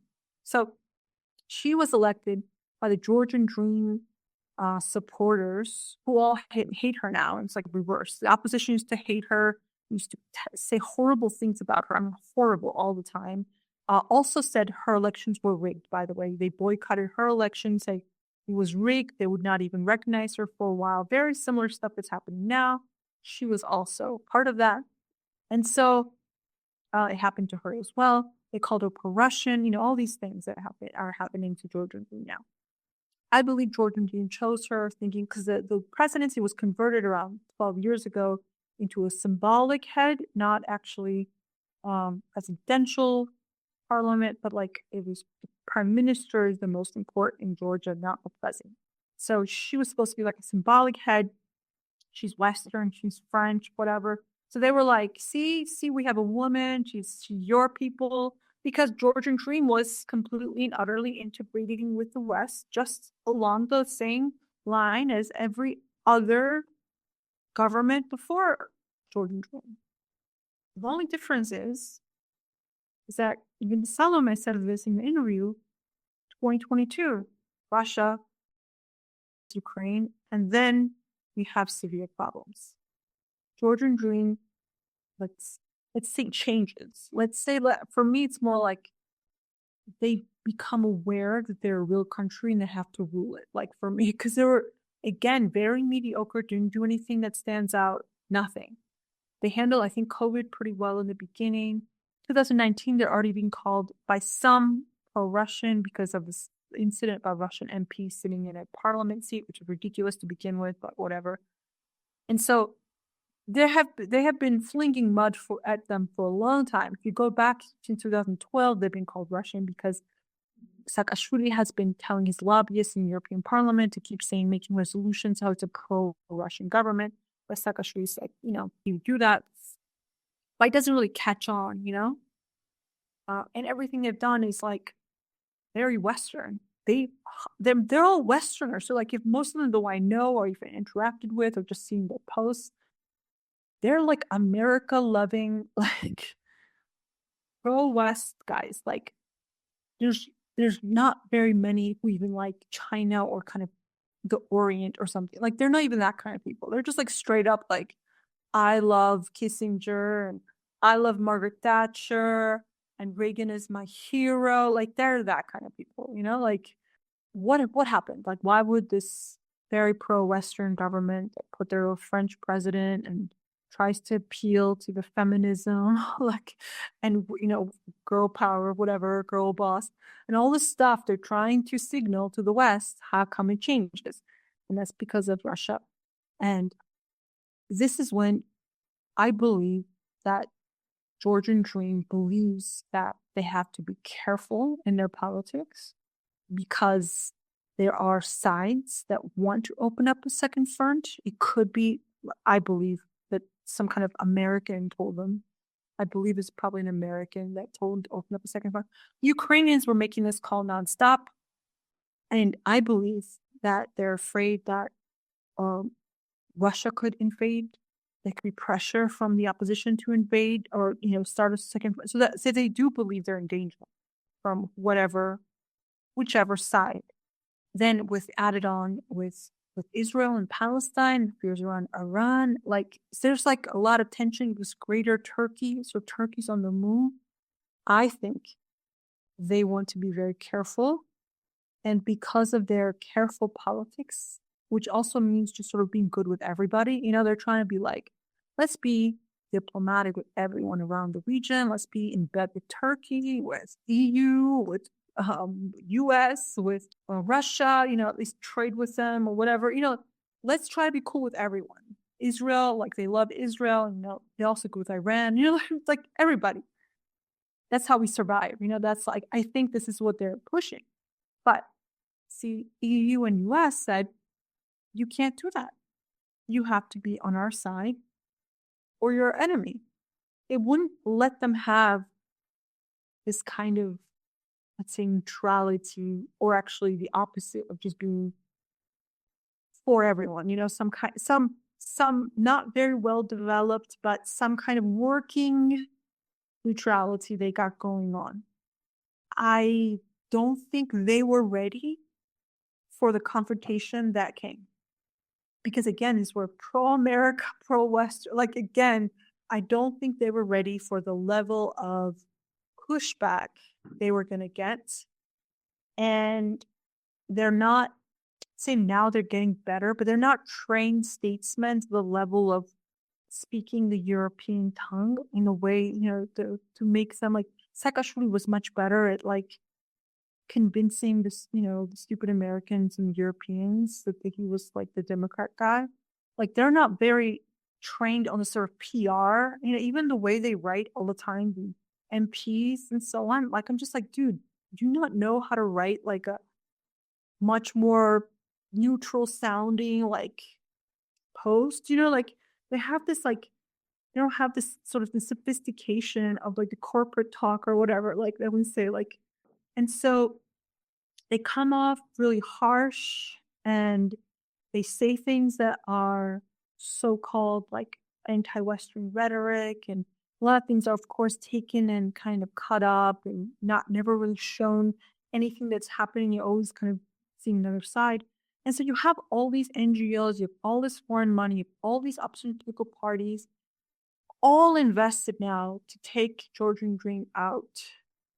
And they have the ear of the West because they are funded by them. They have meetings with them, EU Parliament, EU members, Americans, whoever. Everyone is now listening to the opposition and their version of events. When they go to look at the Georgian Dream side, they're sort of fumbling. And Georgian Dream, because they're not anti-Western, right? They're not say me, who I would have a critique of the West. Had one since, I don't know how many years or decades at this point. So what they do is they're trying to, they don't have an educated or kind of comprehensive theories they can pull from. You know what I mean? So what do? They sort of align themselves with right-wing Europeans and Americans, sort of Republicans, more Trump. So they try to mimic some of their talking points, deep state, which what we would call military-industrial complex, right? So we have our own a leftist way of explaining things, but they don't have a leftist in the government. They don't have anybody like this. So they kind of pull from Tucker Carlson and whatever. And of course, these right-wing people, even Hungary or Slovakia, commentators of Tucker Carlson, even Elon Musk, whoever, is also tied to Russia, right? Because Russia's also leaning on them to get some of their ideas out. So they don't have any liberal, Georgian Dream doesn't have any liberal supporters anymore in the West. Plus, because they're also pushing, which is domestically effective for them, anti-LGBT law, anti-LGBT propaganda law, which Georgians, a lot of the constituents because they're more conservative. So also some influence of the church, so a lot of things like that, which are, disgusting for the European liberals and the Greens and Social Democrats. So they're cut off. Like, there's no way you're gonna have them backing you at this point because they were part of some socialist international or something kind of supposedly social democrat. They're supposedly social democrats in 10 years. I have never ever seen anything resembling social democracy of theirs in 10 years. The most socialist stuff they did is when they became conservatives, like, so they were neither. They were neither socialists. They just kind of became conservative. They've just been plain old neoliberal for a long time. So, but they've lost their, social democratic type of supporters. And because in most of the countries, besides Hungary, right, you have social democrats or Greens or whoever in power, you're getting a lot of heat on Georgia, and you're getting a lot of the opposition, who I think are neither social democrats nor liberals. They're also pretty neoliberal, probably more fanatical than Georgian Dream, like more fanatical neoliberals, but they're just like also pro-West fanatical neoliberals, And so you get almost, European parliaments, you get statesmen, everyone just completely against Georgian Dream. That's why they were betting so much on hoping Trump would get elected. Some of this pressure would be relieved from them. And you have Salome Zurabishvili pretty much tied to Macron, who is leading the way to all these meetings. He clearly got her next to sitting Trump, got her a brief exchange with Trump, and all these are optics to show here that she has more power, the opposition has more power than Georgian Dream. Right, this kind of war. All of this, of course, has been going on for a while, but really catapulted everything. The elections where Georgian Dream won more than they had won before, and Salome Zurabishvili called it completely rigged. She had no proof, of course. Blamed Russia, then changed the story to Russian tactics, to Russian methods, to Russian special operations, like all this kind of stuff. She's like, we need time to figure out how they rigged the election, to some kind of what she called Armenian carousel, to then their vote not being protected, the mark that it bled out. You could see whatever. It changed like a million times because they didn't have one working theory. They were trying to go for what was most winnable. And again, in my opinion, there's always rigging in these elections. It's just that it's about how much, her elections were rigged the same way. I would say it's about the same sort of garden variety rigging, like again, if you look at the report and actual, the international observers, what they observed was not that dire. Like 24% weren't fully covered. 6% you could see the mark, very kind of, I nothing to be alarmed about. But of course, the report is like one page about that day, and then 90 pages supposedly about polarized environment that the elections took place. And the second part is about the polarized after the election. So like the report is like 99% before and after elections and like 1% about the actual elections. And so you can put a lot of descriptive and hyperbolic words before and after elections, right? So that's what they're really leaning on. So it's kind of bullshit. Just to let you know, I've also learned a lot about how much a lot of the election observation is fictional. Like all of it is just like they like you, they write something very different. If they don't like you, the same numbers can be turned into something great. Fair elections is something horrible. Like it really just depends politically how they feel about you. So I have never been observing anything this closely. So I learned a lot just by observing nonstop and reading everything and watching them. They try to overturn the elections here. There were no-go in the courts, and they say the courts were rigged or the courts are not impartial. So on and so on. And really this was kind of dying out. And then where the real protest began with Georgian Dream making I think a stupid comment, because the EU candidate status that we have gotten because they told us to submit during the Russian war with Ukraine. They said, okay, now is the time, Moldova and Ukraine, like it was a geopolitical move. We submitted the application, got the candidate status later on. And then this was paused due to the foreign influence law. There's supposedly just about transparency of like foreign funding and LGBT law and so on. And this has been stopped. I believe every 6 months they review it and will like say like every 6 months they'll say, okay, it's still your candidate status is like halted, you know? So supposedly, and I think this is a really stupid part on Georgian Dream, to supposedly take that political tool away from them from every 6 months to sort of intervening in our domestic affairs, but telling the opposition, you know, like Georgia's candidate status is still halted, knowing that this is not a real path anyway, right? So nobody actually believes we're going to get EU membership. Well, I don't. Georgian Dream clearly does not. But like the people are led to believe that we were about to get membership, and Georgian Dream dashed their hopes. So they just said like, we're going to withdraw from even playing this every 6 months game. And in 2027 and 2028, we will come back and we will be stronger, because I think they're hoping that there will be elections and better, more favorable governments that will not treat them as badly as these sort of centrist liberals have. This was looked upon as, haha, you were Russian, you were trying to stop our EU membership, you were taking us towards Russia, and these gigantic protests have erupted and have been going on for like 40 days or something since the end of November, and I think October, November. So now it's just a full-on political crisis. Police, you know, there's been police brutality. There's been like around 500 people arrested. At some point, there was a lot of like tens of thousands of people out, maybe even 100,000. Of course, they always say more protesters, and Georgian Dream always says less. There was like all these fireworks that the protesters were using against the police, and they were saying this is like organic. Then like Georgian Dream just like stormed the opposition party headquarters and confiscated all the fireworks. And next day there were no more fireworks. So it was like almost, I didn't even believe it. I was like, no way, because I'm still like, you know, I'm still like a leftist. So I don't believe like everything's always engineered. Like, because I've also been at protests with my own reasons and like organically.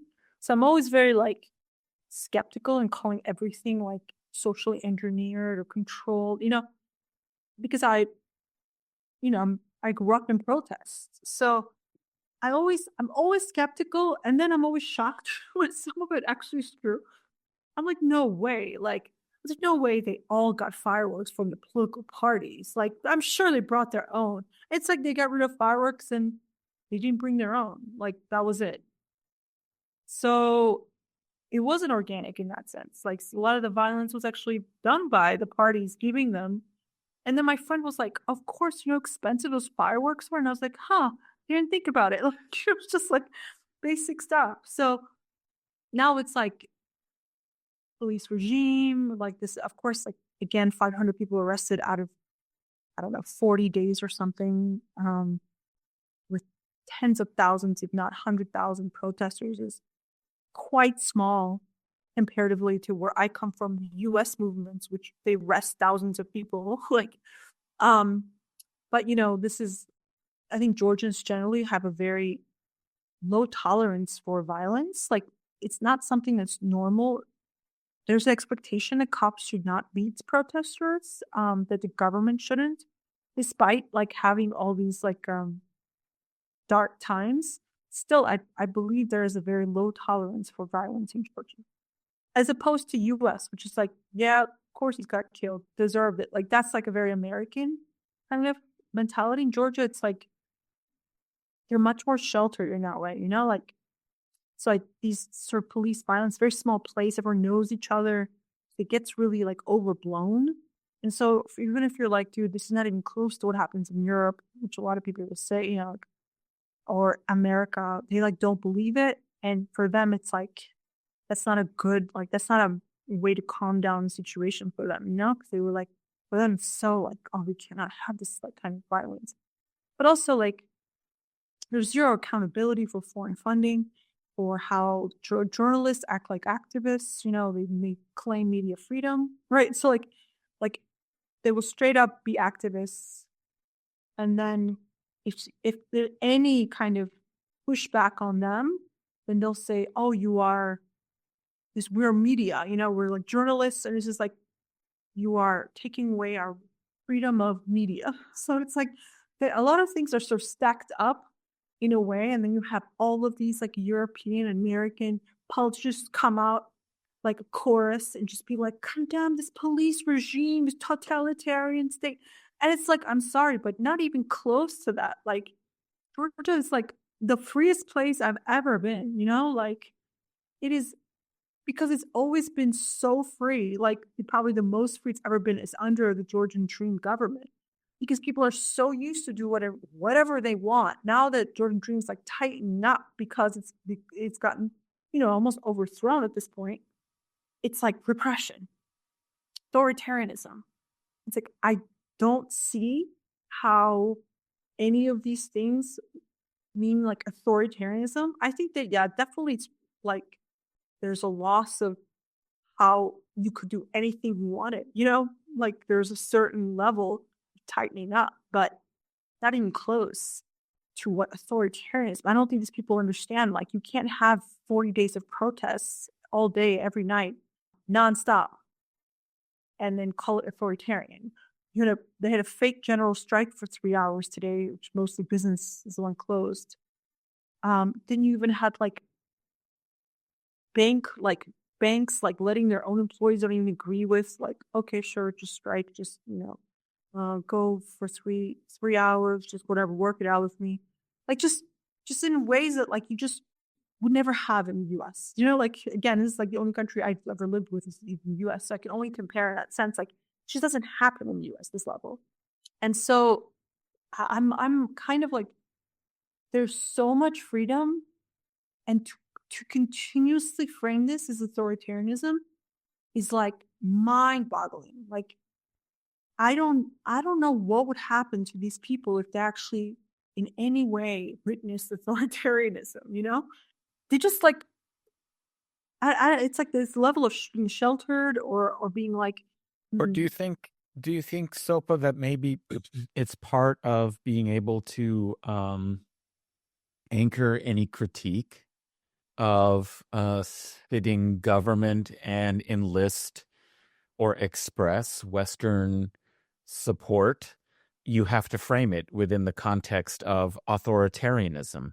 That's almost like the, fitting into the U.S. discourse about the rules-based international order. So the way, just like the global war on terrorism was the way to position yourself in the West geopolitically and try and enlist alliance and support and military investment and so on, that now the way to express one's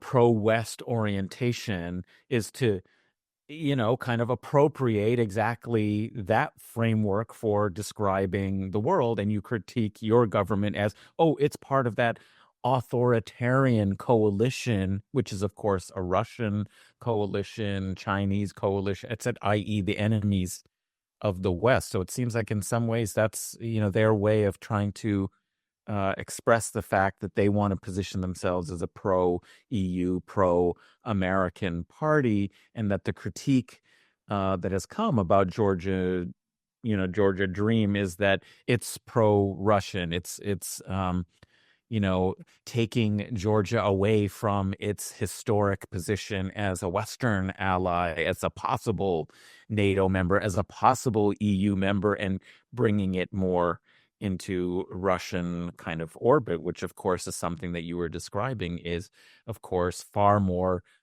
polemical and significant in the era of, the Ukraine situation. I mean, so it seems like maybe that's, part of it. So I'm wondering, going forward, just as a final question, you've been so generous with your time. I know it's late over there in Georgia. But just, how do you see the outlook going forward for how this will be resolved? The elections were a little while ago now, end of October. It's been continuing political crisis. How do you see it being resolved? What's the outlook going forward of the various political alignments in Georgia now, given the a couple of months of protests and the situation that you've been describing? God, I don't know. I'm sorry, I'm taking it's like such a long story with all this, but so the opposition is asking for new elections. That's their number one demand, and the other demand is to free all political prisoners, which are, I think, like 30 or 40 left. Everyone's been let go besides like those for criminal offenses. They got U.S. So Biden, before he's leaving for office, did a lot of horrible things before he left. One of them was they put Bidzina on a sanctions list, but it's on a sanctions list that's like kind of weaker than it's like the anti-Russian sanctions list, like the Russian or the Russian sanctions list, but it's like a lot weaker than the other sanctions list they could have put him on. So they got that. They are really waiting. So they cannot. The thing is, Georgian Dream, whether they like it or not, still had and probably still has, despite all his protests, majority support. They can't quite win because they are the minority. What they're trying to win is external pressure. And that is right now, there's going to be also another EU Parliament resolution. It's kind of pressure from the EU, pressure to get them sanctioned by the EU, pressure to get them sanctioned by the US, which they got a little bit of. And they have like tied up some of Bidzina's money because of this sanction. They're making it so it's so toxic. It's because they can't win any other way. Really, they can only win if the US, the EU, or the UK can sanction Georgian Dream people. Then that means they cannot do business, and all the other businessmen will rebel against them, right? So that's what they're pushing is winning through American sanction pressure. As I said, because Bidzina has more money, they can't out-compete with him in the money. And so, again, like, because Georgia is not Russia, right? So if you sanction Georgia, they're so exposed and open, like, like Henry said, we are so highly permeable financially, dollarization, so on and so on. This would not be like Russia, where you can maintain, government control even after sanctions.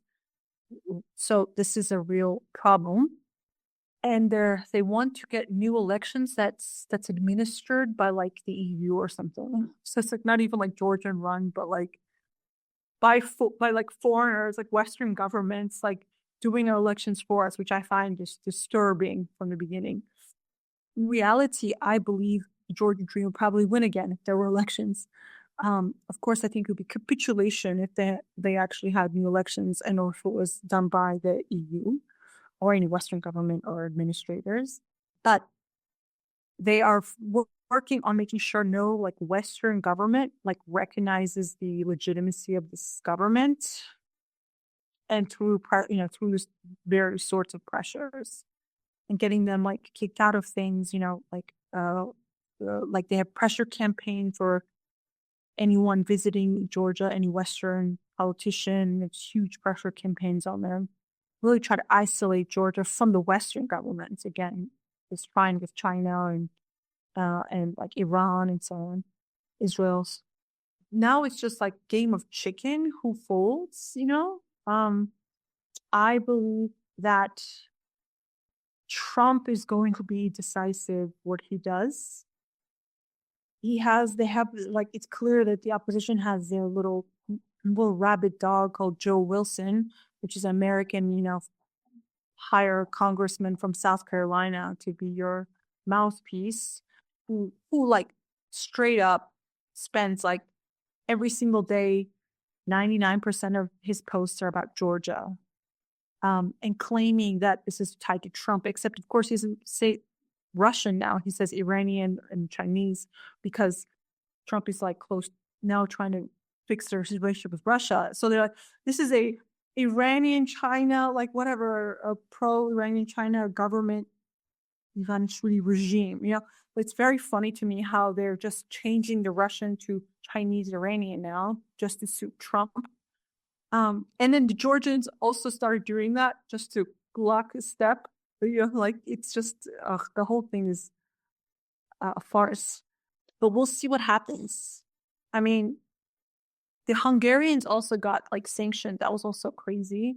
First time so we'll see. I think the next 100 days of Trump in office will probably show and shed more lights of what's going to happen here.